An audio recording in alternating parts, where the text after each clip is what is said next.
This is Keep On Cooking, a podcast for people who love cookbooks and want to know more about the authors. It's also a great place to get a weekly dose of culinary inspiration to keep things pumping in the kitchen. So grab a cookbook and keep on cooking.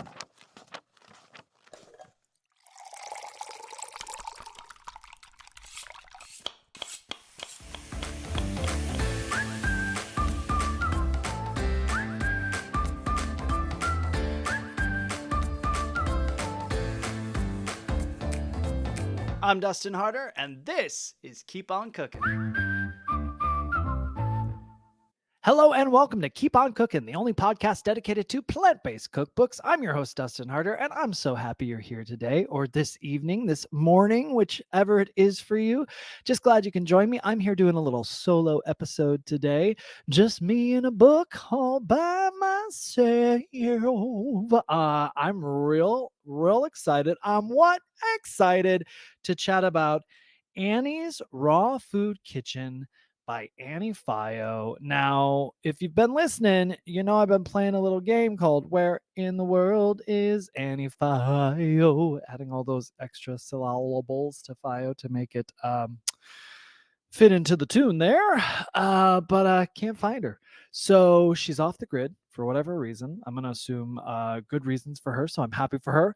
But I did email her, I DM'd her, I did all the things to try and get her to chat about this book because, as you know, we had Laura Miller. I covered her book, Raw Vegan Not Gross, and she also was off the grid, right? But fun fact, fun news, little tidbit, if I didn't already mention it, she popped up in my DMs after I released the episode. She listened to the episode. She loved it. She's alive and well. And for all intents and purposes, because I want to live in a happy, shiny world, I'm going to assume that Annie Phyo is also alive and well. And she is just doing her own thing. You know what I'm saying? Because I also did a Google search and I didn't find anything bad. So that is positive. She's just doing her own thing off the grid. So let's talk about it. So this is Annie's Raw Food Kitchen. I've had this book. This might be one of my. So a lot of people, at least, okay. I think a lot of people, often, sometimes people, I don't, depends on how interested they get in vegan cooking. When they first get interested in it, they sort of start looking at all of the variations of it, right? Whether it's raw food cooking or, I don't know, keto, paleo. I guess that's not vegan, right? But like raw food cooking, whole food, plant-based, junk food, vegan food, all that stuff like that. Like you just start looking into all of it. And when I first went vegan, I really was just so interested in all the aspects of it. And raw food is intriguing to me because I think it's just sort of, I've been to some really great raw food restaurants where they make some magic out of straight up nuts, seeds, and vegetables. And Annie Phyo kind of does the same thing. So I got this book along with like a raw food detox book back in the day. And I remember the raw food detox book was not that great. And I also got this because maybe I've talked about this before. I used to be part of like a vegan sort of potluck group in New York City around like 2012. It was a group of us that worked on a Broadway show together, and then we started bringing in people from other Broadway shows or the theater world and meeting like once a month to make vegan food. But it all started because we were like, let's have a raw food party. And I totally didn't follow the rules. I came and everyone made all this raw food, and I made like a baked mac and cheese and cake pops. So I just ruined it all basically. I was like, I know you said raw, but like this is fine, right? And then I really learned what raw food was. And then I got into these books. And I honestly, I love it. I've never like just consumed a raw food diet and been like a raw food purist, but I like the variation of it. I like being familiar with it. I have a dehydrator. When I use it, I absolutely love it. And I do use it. Probably not as often as like I would like to, but like I definitely use it. It gets good use. Sometimes I go through phases where I make kale chips like crazy. Anyway, let's talk about Annie's Raw Food Kitchen. Says you don't have to sacrifice taste or style to reap the benefits of raw foods. These delectable, easy recipes emphasize fresh, animal-free ingredients and how to include more organics into your daily diet. Chef Annie offers delicious raw animal-free versions of breakfast scrambles, pancakes, chowders, bisques, and other soups, cheeses, mylks, lasagna, burgers, cobblers, pies, and cakes. Now listen, it's funny it said milks. You know, it does that thing where it spells milk with a Y, like cheese with a Z. I think it also spells cheese with a Z. Annie Phyo is an OG, which is why I was really hoping to find her and get her on here. She was doing this, early 2000s. I mean, obviously people came before that doing raw food, but she has several books out. But this came to my attention because my wonderful supervisor and dear friend Jill Eckert at PCRM, we were just on a call one day, on a meeting, and she was like, I just made this pumpkin milk and I love it. I think it's called Beautifying Pumpkin Milk. And I was like, that sounds familiar. She goes, oh yeah, I think it's from an Annie Phyo book. And I was like, this one? And I pulled it out. Y'all, for those of you not watching right now on YouTube, I have so many Post-its lined up on here. And there are pages falling out of this book. So I really went at this book at one point in my life, and it was early on in my vegan endeavors, because I think I must have got this like 2011, 2012, and I loved it. And I went back and made that pumpkin milk. I've now made it about 4 times since Jill said that. And that was like maybe a month and a half ago. Like I've just loved, it's an easy milk to make. It's like literally like pumpkin seeds, dates, and water. I think a little bit of vanilla, a little bit of salt. So yummy, so delicious, so easy, so creamy. On granola, hello, get into it. Okay, so let's talk about Annie, right? Annie Phyo is on a mission to show you how easy it is to enjoy healthy, organic whole foods that are delicious, simple, and fast to prepare. Using seasonal, local, organic, fresh produce coupled with nuts and seeds, Annie creates tantalizing recipes that taste amazing, are good for you, and healthy for our planet. She teaches us why eating more organic, fresh whole foods helps us maintain our ideal weight, lowers cholesterol, boosts our immune system, and helps us look and feel our best. Annie learned these principles as a child growing up in upstate New York. Her family had their own organic farm. How nice, how lovely. She was raised on fresh green juices and seasonal produce, which cultivated the relationship she maintains with food today. She spent many years in the catering business and stumbled upon raw foods as a gourmet treat. After realizing the impact on her mental clarity and focus, she was hooked. She continued to notice positive changes in her energy level, productivity, and sleep, and recognized there was more to raw foods than meets the eye. She's been dedicated to the raw food lifestyle ever since. Annie is the author of Annie's Raw Food Essentials, Annie's Raw Food Desserts, and Annie's Raw Food Kitchen. Awarded Best Vegetarian Cookbook in the USA in 2007, Annie has received 4 Best of Raw 2008 awards for Best Chef, Favorite Cookbook, Favorite Educator, and won Sexiest Raw Vegan Woman in both 2008 and 2009. Excuse her. Annie is the host of Annie's Raw Food Kitchen Show. So that's on YouTube. It's a award-winning #1 cooking show on YouTube, this says. And I have looked on there. The videos are still on there, so you can find them. Annie has been seen on the Travel Channel's Bizarre Foods, Channel 7 ABC, and has been featured in numerous magazines, including Food and Wine, Alternative Medicine, Oxygen, Veg News, Delicious Living, Vegetarian Times, and Get Fresh. Additionally, Annie has developed living food vegan menus for Carnival Cruise Lines, Adidas headquarters, Stomp, and Whole Foods markets, amongst others. Her charity work includes teaching and speaking at events to help raise money and awareness for organizations like In Defense of Animals, Animal Acres, Farm Sanctuary, and organizing cooking play shops for children ages 5 to 16. How cute is that? In addition, Annie volunteers at Project Angel Food, a nonprofit organization providing 1,300 free meals per week to HIV and cancer patients, and teaches underprivileged kids how to garden and make food in urban areas at Community Services Unlimited in South Central LA. Now, that's Miss Annie Phyo for you. Granted, this I think I pulled some from Wikipedia, perhaps some from her website, so we're a little outdated. We're getting the information that was last put up there, right? You can. I'm about to say this sentence that says, "Keep track of her latest projects. Visit her at anniphyo.com." So that's ANIPHYO.com. It has not been updated in a clock tick, y'all. So you're not going to get necessarily any brand new information there. But if you want to get to know Annie Phyo a little bit and the wonderful contributions she has made to the vegan raw food landscape, you can certainly learn more about her at anniphyo.com. Now let's dig in, sugars. There's a lot in this book.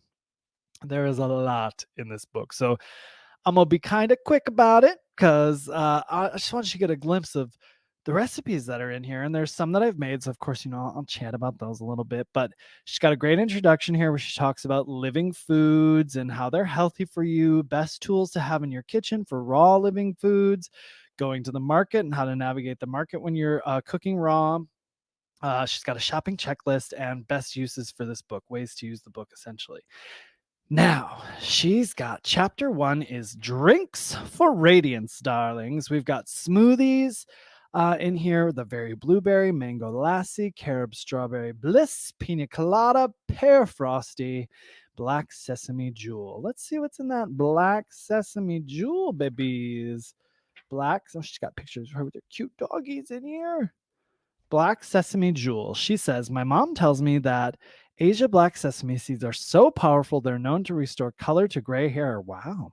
She says, I'm still waiting for the color to come back into my grays. Regardless, sesame seeds are a great source of calcium. Now, this black sesame jewel makes 4 servings. It has 2 tablespoons of black sesame tahini. I have never seen black sesame tahini. So already, it's a cool thing about raw food books to me is you definitely get to learn about some ingredients. Like, obviously, I know about sesame seeds, black and white sesame seeds, and tahini, but I have never seen black sesame tahini, and now I want it. I read that and I'm like, must have. So we got black sesame tahini, 1 cup walnuts, half cup pitted dates, 1 vanilla bean, 3 cups water, 1 cup ice. Sounds delicious. Blend it all together. What do you got? You got a black sesame jewel. It says we'll keep in the fridge for 4 days. I also will note in here that she's got great little tips. In this one, she gives a tip about deseeding the vanilla bean, and she's got, at least on this one, though it doesn't look like all of them, which is curious to me. She's got the nutritional information on this smoothie, but not on all of them. I just think that's interesting. I wonder why there's one um on this recipe, but not the others. I'll never know. I'll never know. Okay, so the next section of Drinks for Radiance is called Shake It Up. Ooh, I want to talk about tahini for a minute. Our friends Rachel and Mike, shout out, hello, Rachel and Mike, were visiting last weekend. They were part of that vegan potluck group I was talking about. And different cities, vegan food came up. We talked about, that's what we talk about, babies. Vegan food, come on. And we talked about a place called Goldie's in Philadelphia that makes these tahini milkshakes. OMG, everybody. Everybody, go get a tahini milkshake from Goldie's in Philadelphia. I think there's a couple locations. And also, it's very filling. You might want to share it with somebody. Don't plan on having a meal after. Just get that, and that'll be your lunch one day.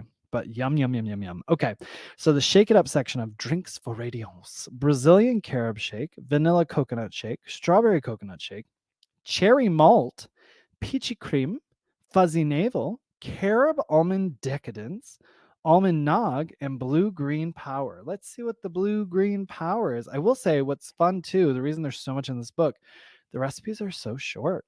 So there's a lot packed into these pages. And especially for this chapter, like it's all just going into a blender, and there you go. Blue green power. She says, I enjoy this power shake every day and before or after a hard workout. I use hemp and flax seeds together to balance their opposing proportions of omega-3 and omega-6 essential fatty acids. Look at her smarty pants. The maca is great for rebuilding the adrenal gland, which is our body's center for handling stress. It also counteracts the damage caffeine does to our adrenals. The spirulina helps my cells regenerate. The bananas provide potassium to prevent cramping. So we've got hemp protein powder, maca root powder, spirulina, flax seeds, banana, and water. And this one also has the nutritional information. Very interested why some have them and some don't. Again, we'll never know. She got a cute little tip here on cow-free milk and cream. Basically just talking about how you can easily make great milks and creams without the dairy, my friends. Okay, speaking of mylks, mylks, y'all tell me how you feel about that. How you feel about spelling milks, spelling, that's the word, milks with a Y, mylks. We got vanilla milk, chocolate milk, cinnamon banana buttermilk, yum yum milk, made in Mexico milk, chocolate hazelnut milk, beautifying pumpkin milk. That's the name of it. So good, so delicious. Cashew banana milk, praline milk. Oh my gosh, y'all, my puppy is sitting across the room and he looks so cute. Mr. Benson. Now he's looking over here. He's such a handsome man. Okay, so let's look up, what is yum yum milk, do you gather? Let's see here. Yum Yum milk. This tahini, sesame tahini used in this milk is a great source of calcium. Plus, black sesames are thought to have superpowers, like bringing color back into your gray hair. So we get the tip again. Look at that. Also has the nutritional information. But 2 of the 4 on this page have nutritionals. So 2 don't, 2 do. I don't know. We'll never know. So another sort of tahini-based milk. I love sesame-based milk. That's great. And then we just got one juice in here called the green machine. So I'm going to assume it's loaded with greens. Mama, let's see. Yep, spinach, cucumbers, and it says any or all of the following: parsley, lemon, and ginger. I mean, honestly, that sounds delish to me. Okay, next chapter is Breakfast of Champions. She's making some cereals from here, and I'm gonna guess, yeah, these are all being made in a dehydrator. So we got buckwheat crispies, goji berry sunshine cereal, good morning muesli. Do y'all like muesli? Let me tell you, I've gotten into it lately. I have gotten into it. Michelle's granola sent me some, and of course, we ate all the granola in 2 seconds, and I was like, muesli. I think my problem with muesli before is I used to like put the milk on it and then I'd eat it like cereal. You got to let that sit for 5 minutes. There's even instructions on the bag that you got to do that. I'm just bad with instructions. Let it sit for a few minutes and then yum, yum, yum, gobble that up. Okay, we got Nirvana hemp muesli, almond cinnamon oatmeal, banana raisin oatmeal, smart monkey bar oatmeal, smart monkey bar cereal. Now, I think monkey bar could have potentially been a food business that she was running. I think. So this is not all dehydrator stuff because you've got some just straight up oatmeals in here, which are yum, yum, yum. Okay. She doesn't mention if these were part of her food company, but she did have a food company. I think it was called Smart Monkey. But these are great. Couple different bars to make. And that's just always nice to have on hand. Bars that you know what was in them, you know? She's got a couple puddings in here for breakfast. Carob pudding, cacao pudding, cashew coconut pudding, luscious lemon pudding, fruit parfait, and crepe cream stack. That all sounds yummy to me. Inspired by pancakes, coconut breakfast cakes. So I'm going to guess these are dehydrated, but I guessed that last time when I was wrong. So let's find out.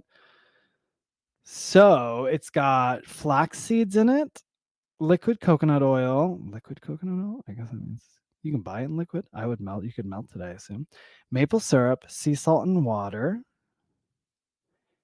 And then, form 4 balls and oh, so it's going to be like a sturdier mixture that you flatten into a pancake. I thought you were going to have to dehydrate it, but no, that's a lot easier, a lot faster too. She's got homemade syrups in here, berrylicious syrup, orange vanilla syrup, and vanilla syrup. She makes an olive butter in here and a coconut butter. And then it says chicken-friendly scrambles, so no egg, obviously. Love the chicks pate, garden scramble, Spanish scramble, and Asian scramble. Now, I believe for this, she's using a nut mixture for the scramble. I think I've made it from here. I think it is yummy. Yeah, so it's 2 cups almonds dry and a cup of sunflower seeds, and then sea salt and turmeric, and you sort of like pulse that all up in a food processor, and then boom, you got a scramble. It does have water in it too. That's how you're getting it all pulsed up and sort of in that texture and consistency. Did y'all understand what I'm saying about the pancakes? So it sounds to me, because you've got all the flax meal in here and the flax seeds, not to go back, but I'm worried I confused everyone there because I confused myself. But you're making like a dough mixture almost. And then when you have it, you divide it into 4 balls and then you flatten the ball and you have like a pancake from that. Sounds so easy, really. And I love this take on the scrambles here with the almonds and the sunflower seeds. So good. All right. Chapter 3. Fresh salads and simple dressing. These look so yummy. Shaved fennel with blood oranges, poppy seeds, and microgreens. Cabbage, kale slaw, and simple Greek dressing. Confetti salad and orange cucumber dressing, spring herb rainbow, and creamy curry dressing. Listen to all these yummy dressings she's making. Evergreen salad and sunflower thyme marinade. Asian green salad with super Asian dressing. Thai salad mix with kefir lime leaf dressing. wilted spinach salad with marinated onions and mustard seed dressing, arugula with golden beets and walnuts, and orange miso dressing. Yes, please. Spinach salad with persimmons and spiced pecans and shallot lemon dressing, wakame hemp power salad, and black sesame Asian slaw with ginger cashew mayo. Ooh, how good does all that sound? Coming through with the fresh salads and simple dressings. Very good. Chapter 4 is soups and sauces to tickle your tongue. So she starts this out with nourishing soups, it says. Heirloom tomato gazpacho, garlic walnut soup, creamy portobello bisque, Japanese miso shiitake soup, tomato basil bisque. Yes, yes, yes. Lemon fennel soup. Oh my gosh.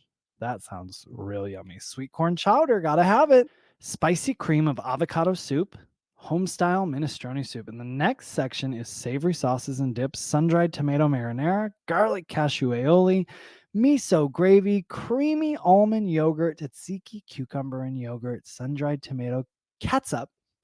She really loves to play on these spellings here. This is ketchup, but catsup, CATSUP, and hot mustard sauce.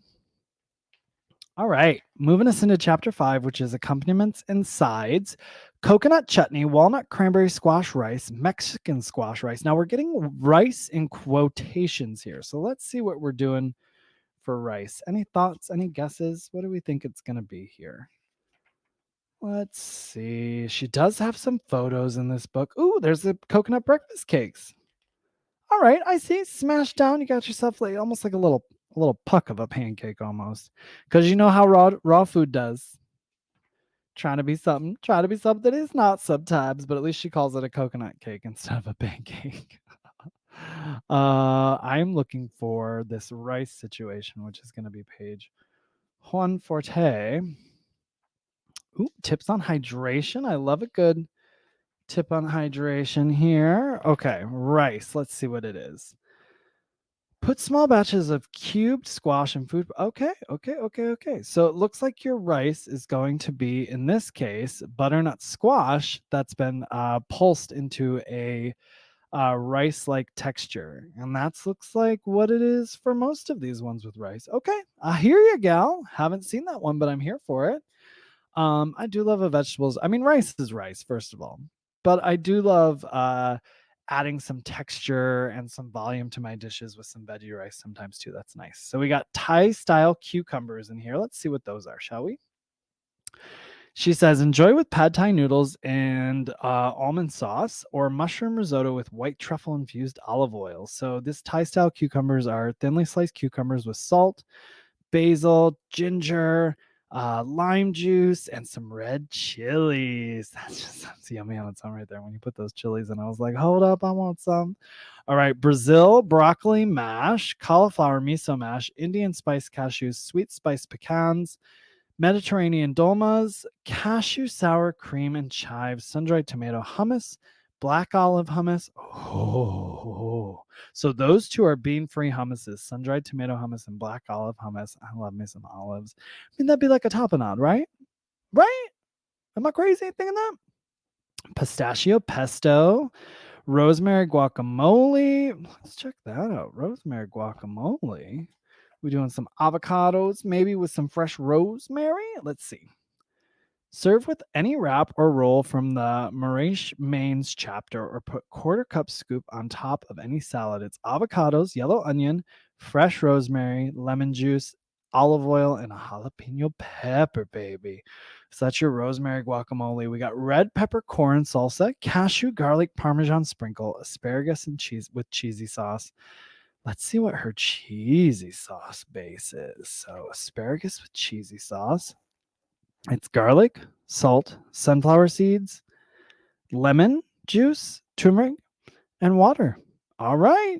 You know I'm going to try it because you know I'm crazy for some cheese sauce. Now, the next one is black sesame sunflower bread. I have made this bread because you use it also, I believe, as a base for the pizzas, the raw pizzas in here, which I used to make all the time, and I loved them. And you're not making like a loaf of bread here because it's a dehydrator. So you're usually spreading it out on the dehydrator sheet, and then you're scoring it, and you're putting it in for a really long time. And then sometimes you're flipping it if you don't have the holes in your dehydrator tray. I could be wrong on that, but I know my old one I had to, but this one I don't think I would have to actually. Oh, because it's usually on a sheet. Sorry, on a dehydrator sheet, like on the non-stick sheet that's on there. Anywho, so that bread is yummy. It's really yummy. It's black sesame sunflower bread. It's got flax seeds, ground flax seeds and whole flax seeds, sea salt, garlic, onion, sunflower seeds, and black sesame, and it really is yum, yum, yummy. Now I want to make some. I'm like, I can taste it in my mouth right now because that onion comes through strong, babies. Okay, but we got black sesame sunflower croutons in here, taco nut meat, and homemade black olive tapenade. There's the tapenade. I think I took this taco nut meat to one of those potlucks actually. See, I did get on board with it all with my raw vegan pals after I had to make up for that time that I brought the mac and cheese and the cake. Listen, I brought the mac and cheese and the cake pops to that party, and guess who loved them? Everyone. Okay, so that's it. Even my friend Mike brought it up when he was here last week. He's like, I just know those cake pops. You make them anymore? And I was like, no, it's too time consuming. Anywho, maybe one day. All right, chapter 6 is scrumptious cheeses and pâtés. All right, so for cheeses, ooh, she's got a whole, y'all gonna love this. She has got a roster in here. She's got an Italian pizza cheese, black pepper cheese, crushed red pepper, crusted cheese patty, sun-dried tomato cheese, herb-crusted cheese patty, ricotta cheese, sunny dill cheese, Baja cheese, oregano ricotta, nacho cheese. Now listen, what is this crusted cheese patty stuff that she's squirping and a chirping about in here? Let's see. Okay, it says enjoy on top of any salad and with black sesame sunflower bread. So it's the cheese sauce with pepper flakes. So use your hands to shape half-cup patties. To serve, place crushed red pepper in a bowl. Roll each patty in pepper and coat all surfaces. We'll keep it in fridge for 4 days. So I guess I can see where that'd be a little crispy, crunchy. And then she's got pâtés. A few listed in this chapter here. We got to save the tuna pâté, mother darling. Save the tuna pâté, ginger almond pâté, and garden pâté. I can't tell if it's liver pâté or giblets for the cat, mother darling. Can anyone DM me and tell me what show that's from? A movie and a musical, and then another movie. I'm sure they use that line in all three of those. DM me, slip into my DMs and let me know about it. Giblets for the cat, mother darling. All right.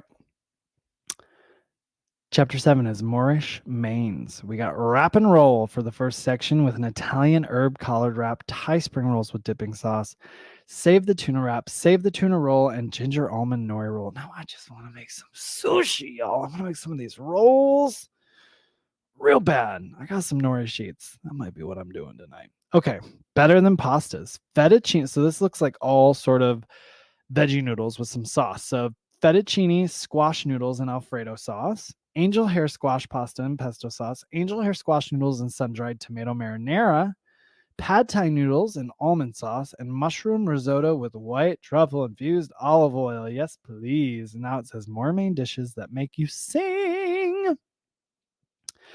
She don't know I need main dish. I don't need main dishes to make me sing. I will sing anytime I'm asked to. More main dishes that make you sing. Baja cheese burrito with taco nut meat and red peppercorn salsa. Yum, yum, yum. All the above. Polenta with mushroom ragu. Stuffed Anaheim chilies with mole sauce. Save the salmon patties with hollandaise sauce. Sun burgers on black sesame sunflower bread with sun-dried tomato. Catsup. There we go again with that. Catsup. Let's check out and see how this mole sauce is made. So we got a stuffed Anaheim chilies with mole sauce. Don't you want to mole? This is on page 192. So here we go. Stuffed Anaheim chilies with mole sauce. I always loved chili rellenos, but couldn't enjoy them because they're dipped in egg and made with dairy cheese. So I was inspired to create a raw version that tastes even better. Oh, listen, everybody. Raw food is raw food. I have a friend in the raw food space who said to me once at a restaurant years ago, "Did you have the cheeseburger?" And I was like, "No," because when I'm going to eat raw food, I'm not really thinking like, ooh, I want it to taste like it's the traditional meat-laden format. Like I'm thinking, oh, I'm gonna have a raw burger. It's gonna taste like seeds with some spices. I mean, I'm just being real. And I know what I'm getting into, and I don't really try to pretend it's anything else. But she was like, you have to get it. It's better. It tastes just like a real burger. Everyone says so. So I got it. Guys, it tasted like nuts and seeds. Like I'm just being real. Like raw food is still raw food. I happen to think raw food is delicious, innovative, and very, very fun.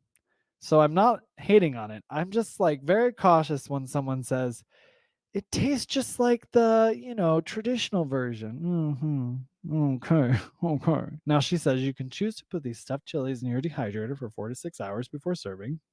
She says this will marinate the cheese full of the Anaheim flavor while softening the chili as if it were cooked, and it's nice to serve slightly warm on a colder day. All right. Well, the mole sauce is dried chipotle, pitted dates, carob powder, cinnamon, olive oil, celery, tomato, sea salt, and water. Okay. And then she's got that black pepper almond cheese in here, some Anaheim chili peppers. So she must just be stuffing. Oh no, she's stuffing it. She's got the celery and the tomato and all that. Okay, well, yummy. I mean, I was just curious. I'd probably still make a cooked version of a stuffed pepper if I'm being tried and true here. But it is interesting to know what it's made out of. Hey. A couple more in this one. She's got marinated portobello steak and Brazil broccoli mashed with mushroom gravy. And then, babies, this is my favorite. Pizza with sun-dried tomatoes, black olives, and fresh Italian herbs. I love this pizza. I just the thing is I would make it and then I would kind of get sick of it because I would make the bread, I'd have a lot of it, and then I'd have a lot of stuff to make the pizza. So I was like, I don't want this all the time. So maybe if I made it again, I would cut the recipe in half potentially, just so I wasn't making the whole thing. But I really did love having this variation of a pizza to eat. And I felt really good about myself while I was doing it. That's the thing about raw food.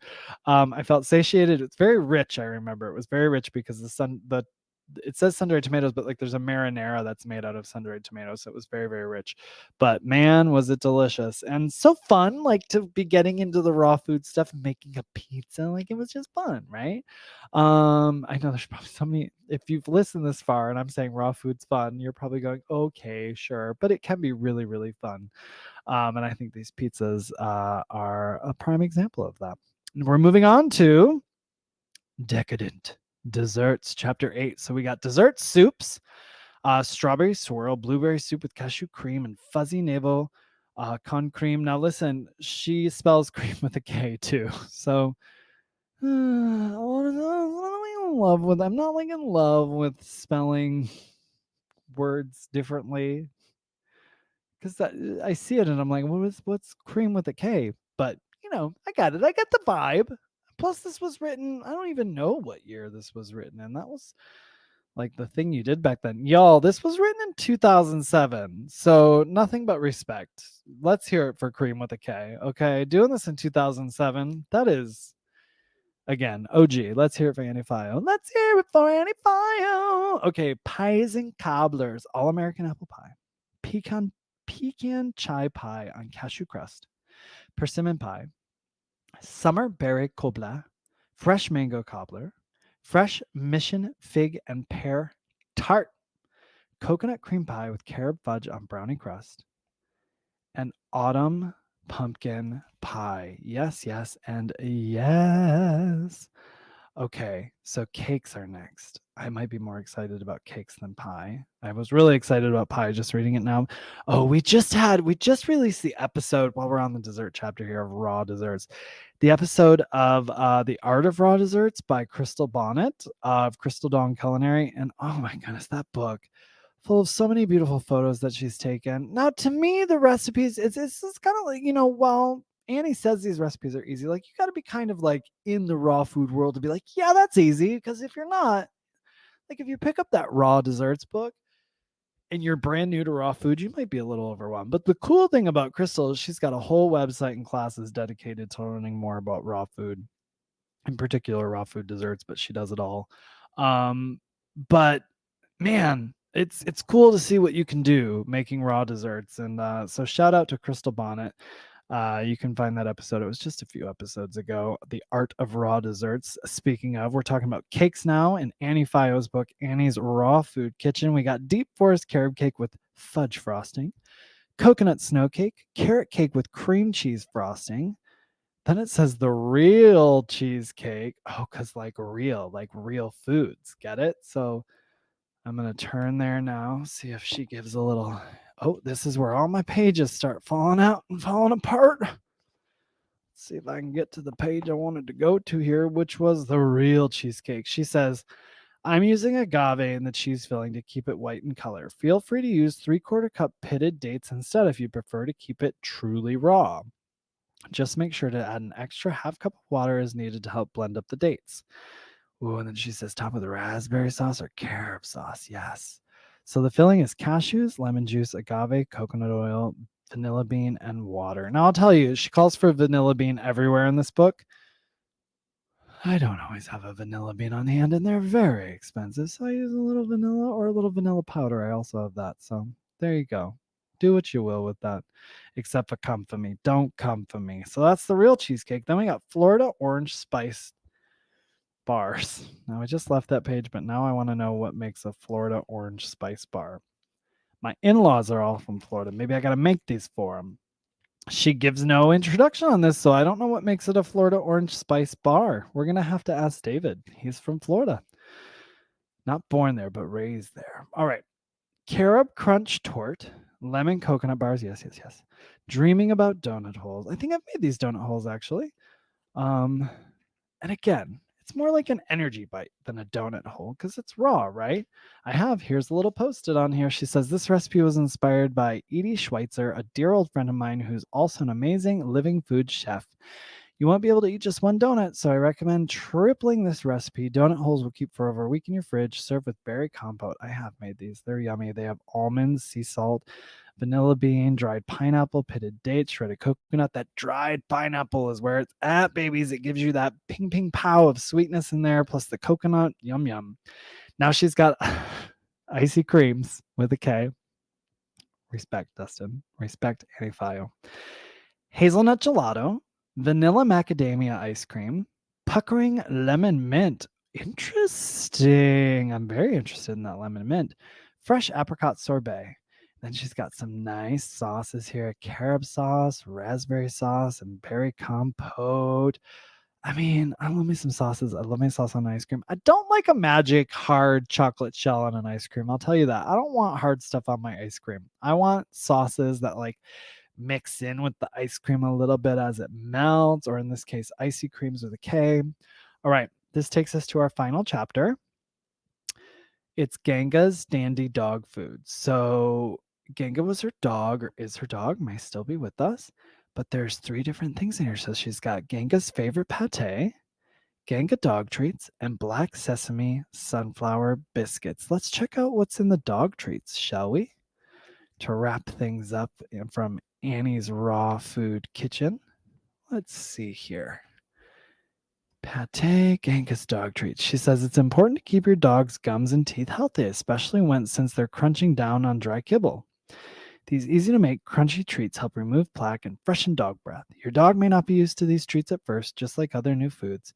You may need to teach him or her how to eat them by taking a bite out of one, then giving it to your pooch to try. Dogs always love what they see us eating. That is true. Very true. So it's just sweet potatoes in a dehydrator, dehydrated for 12 hours. Well, that's lovely. That's easy.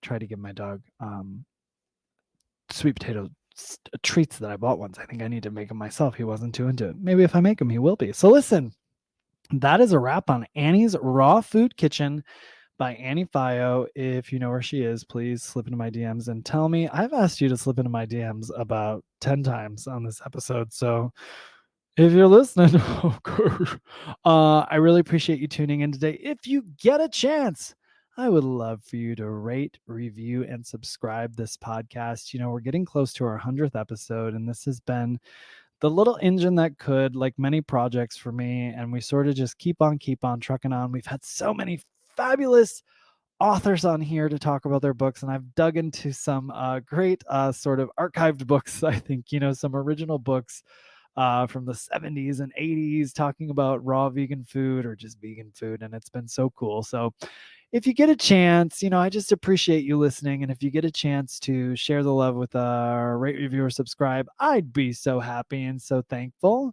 And listen, I'll be back next week with another episode. Until then, keep on cooking and remember, it's nice to be nice. This has been a Muzzy Cat production.